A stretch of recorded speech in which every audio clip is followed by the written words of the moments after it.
Howdy neighbors, David here. And today on Boondock Stallions, we're going to be talking about Jared Leto's return as the Joker to the DC universe. I know, I'm just as surprised about it as you are. But before we get started, go ahead and give this video a like, subscribe, and check out my cool new coffee mug. I got this from my sister Rachel. Thank you. It's awesome. Love it. She's just as evil as I am. I'm pretty sure that's where I got it from. Well, her and the other one, Andrea.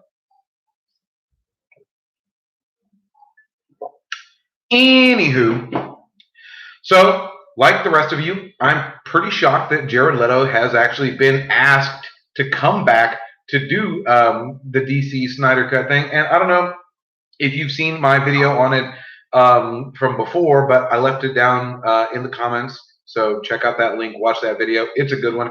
I broke down how he could be Dick Greyson as the Robin. I know it's not canon that Dick Greyson to do it in the way that Jason Todd did, but they're not really going through canon. They're kind of making a patchwork quilt of what they like and making it work in their own way, which is fine. It's new.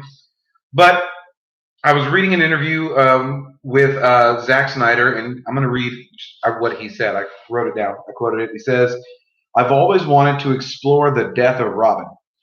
And if there were ever going to be a next movie, which of course there probably won't be, I wanted to do a thing where in flashbacks we learn how Robin died, how Joker killed him and burned down Wayne Manor, and that whole thing that happened between him and Bruce. He wants to see how they became like this, how he hurt him in a way that no one really has. I mean, other than losing his parents, it was probably the most significant personal injury to Batman's or to Bruce's life." And that's coming directly from Zack Snyder. And I know at face value, it sounds like it's exploring how the Joker killed Robin and burned down Wayne Manor, just like he said. But if you're going to follow my original theory, it was that the original Joker, whomever that was, ended up beating and torturing this Robin, Dick Greyson, into brainwashing him into becoming another version of himself. And even at the beginning of Suicide Squad, Joker mentions to Harley Quinn that she had taken a lot of his memories and she didn't know, or he didn't know who he was, and it was kind of driving him crazy, which is why he always seemed a little lost in that movie. That Joker always seems like he's trying too hard to be the Joker because deep, deep down, he knows that he's not. And so this, if you look at it from another point of view, in a way like a Star Wars fan, and that's how I'm going to present it, because the way the whole Star Wars movies work is everything has to be done from a certain point of view. And if you look at this in those terms, it makes a lot of sense. Because when Joker says that he killed Robin, it's like when Darth Vader says that he killed Anakin, or when Kylo Ren tells Han Solo that his son was weak and I killed him, or no, I destroyed him. They're saying that they destroyed that identity, that version of themselves, and this is who they are now. And so my thoughts on this were still that whatever happened between this current Robin and, say, Harley Quinn and or the other original Joker turned him into a duplicate Joker. Now the story is that at some point Joker is going to steal the mother boxes from, or be trying to steal a mother box, I'm sorry.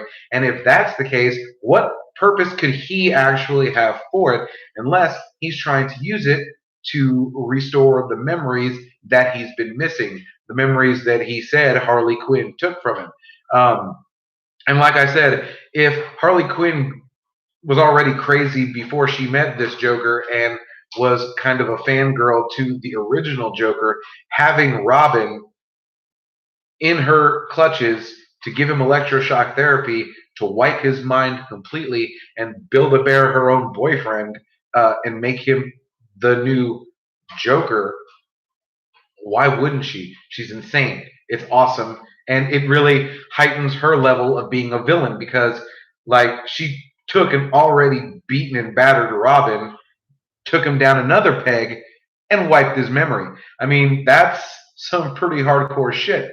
And Harley Quinn's a pretty hardcore motherfucker herself, so I can kind of see her doing some down ass shit. And so I know I'm swearing a lot, but this is live and on the fly because I'm excited because I never thought Jared Leto would ever be the Joker again. I mean, did you guys see Suicide Squad? It was terrible. Oh my lord, it was awful. And I heard David Ayer say in an interview that he's seen his cut of the movie and feels just as strongly now as he felt then that it's a superior movie and it's the one that should have made it to theaters, which lets me want to say, hey, release the Snyder or shit, they already released the Snyder cut.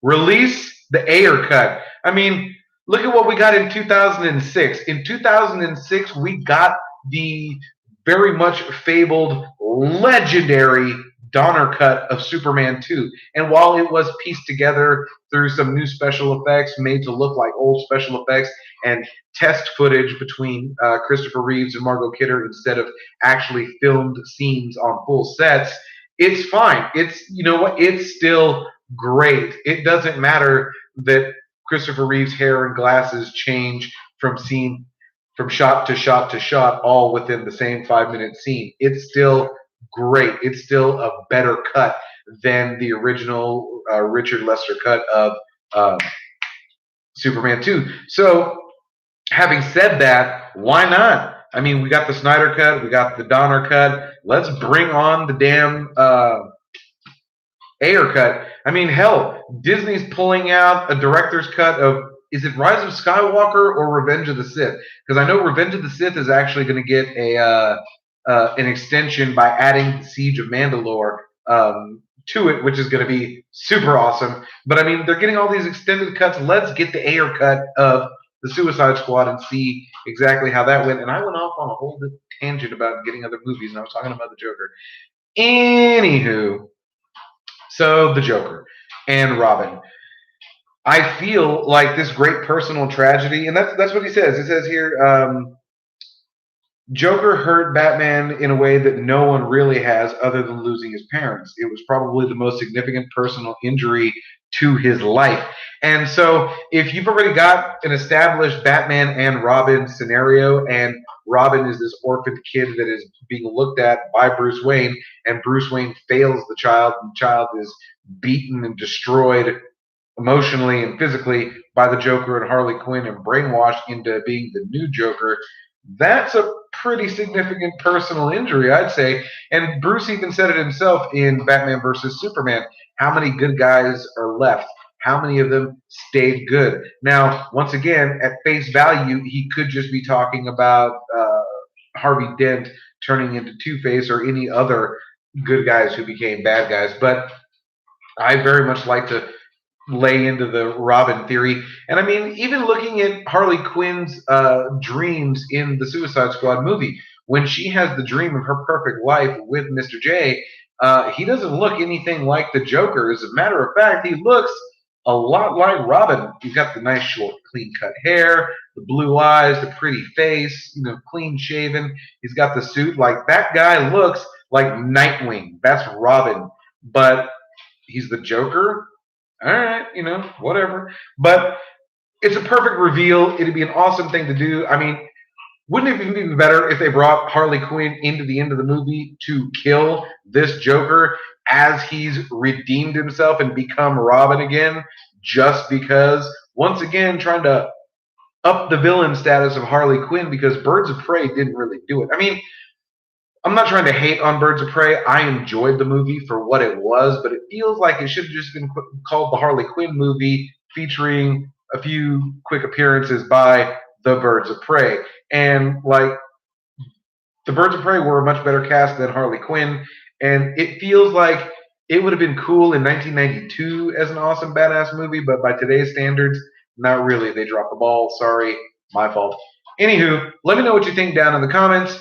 Be excellent to each other, and party on, dudes. Hi, kitty. What's going on?